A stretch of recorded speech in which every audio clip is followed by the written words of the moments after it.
کو کثرت سے یاد کریں. موت کو یاد کرنے کا مطلب کیا ہے؟ یہ نہیں کہ مسجد میں بیٹھ جائے تسبیح اٹھائے موت موت موت، یہ نہیں ہے.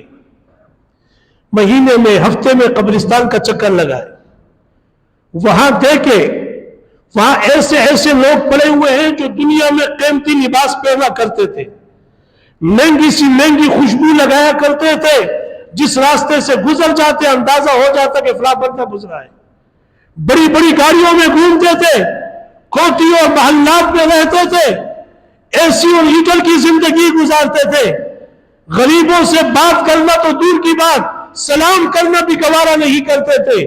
جب ان سے کہا جاتا کہ 2 منٹ دے دے، جواب ملتا کہ میرے پاس ٹائم نہیں ہے.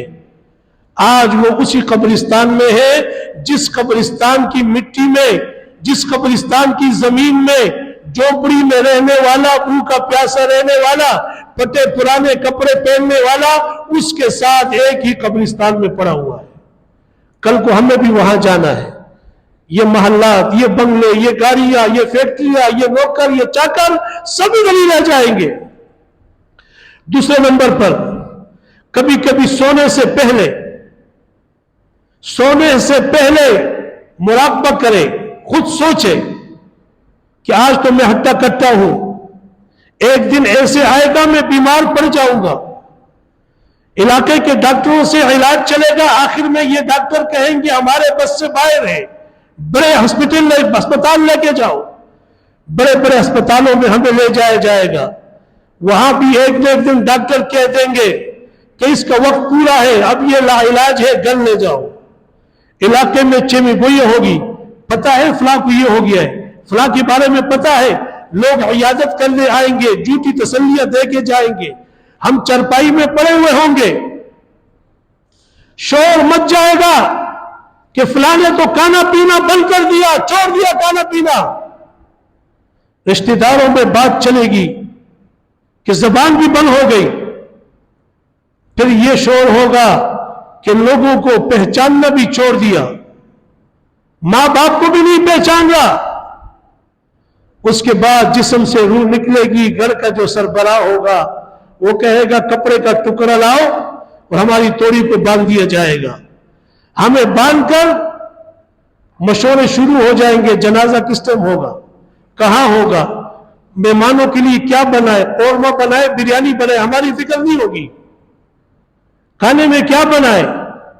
پھر مسجد میں ہمارا نام لے کر اعلان ہوگا کہ فلاں کا بھائی، فلاں کا بیٹا، فلاں کا ماموں، چاچا، بانجا، بھتیجا، فلاں کا انتقال ہو گیا ہے، 10 بجے جنازہ ہوگا.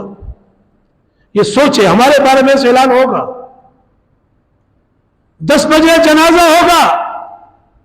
10 بجے سے اگر 5 منٹ بھی جنازہ لیٹ ہو گیا نا، وہی یار دوست جس کے لیے ہم نے اللہ کو ناراض کیا تھا وہ بھی کہیں گے یار کیا کرنا، جنازہ کیوں لے کے نہیں آ رہے، مجھے کرکٹ پہ جانا ہے، آج بہت اہم میچ ہے. سیاسی لوگ کہیں گے آج ہمارا اجلاس ہے. فلم والے کہیں گے یار میری کہانی رہتی ہے. کاروباری کہیں گے میرے کاروبار کا ٹائم ہے. قبرستان تک لے جایا جائے گا، جنازہ ہو جائے گا، قبر میں ہمیں دفنا دیا جائے گا. اعلان ہوگا کوئی بھی گھروں کو نہ جائے، فلاں کی بیٹھک میں جائے، کھانے کا انتظام ہے.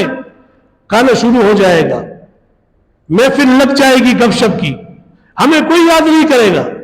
سیاسی گفتگو، غیبت کی محفل، فلاں نے یہ کیا، فلاں نے یہ کیا.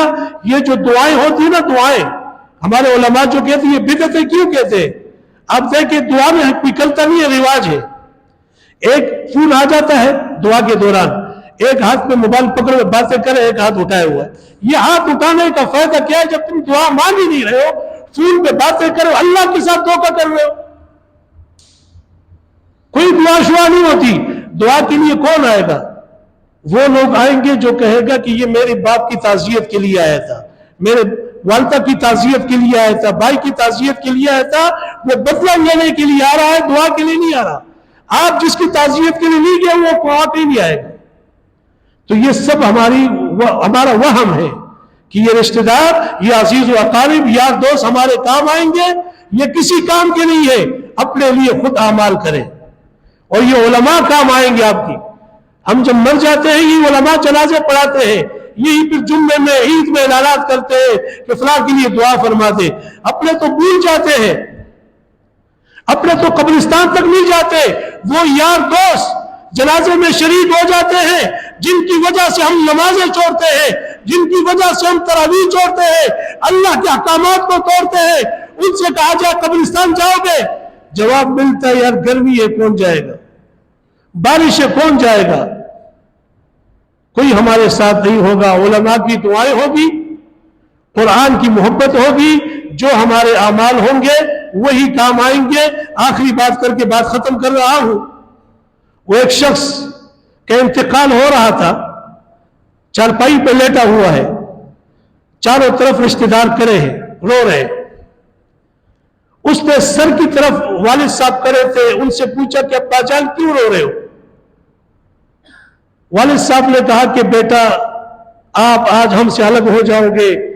آپ میری خدمت کیا کرتے تھے, میرے لیے کما کے لایا کرتے تھے, مجھے اسپتال لے جایا کرتے تھے. اب جب تم مر جاؤ گے یہ سب کام کون کرے گا؟ ماں سے پوچھا اماں آپ کیوں رو رہی ہو؟ ماں کہنے لگی بیٹا میری ضروریات آپ پوری کیا کرتے تھے, میرے لیے دوائی لایا کرتے تھے اور میرا خیال کیا کرتے تھے, اب میرا خیال کون کرے گا؟ بیوی سے پوچھا کہ آپ کیوں رو رہی ہو؟ اس نے کہا میرے سرتاج میرے لیے کپڑے جوتے شاپنگ اور میری ضروریات یہ سب آپ پورے کیا کرتے تھے, اب آپ چلے جائیں گے ہماری ضروریات کون پورے کرے گا؟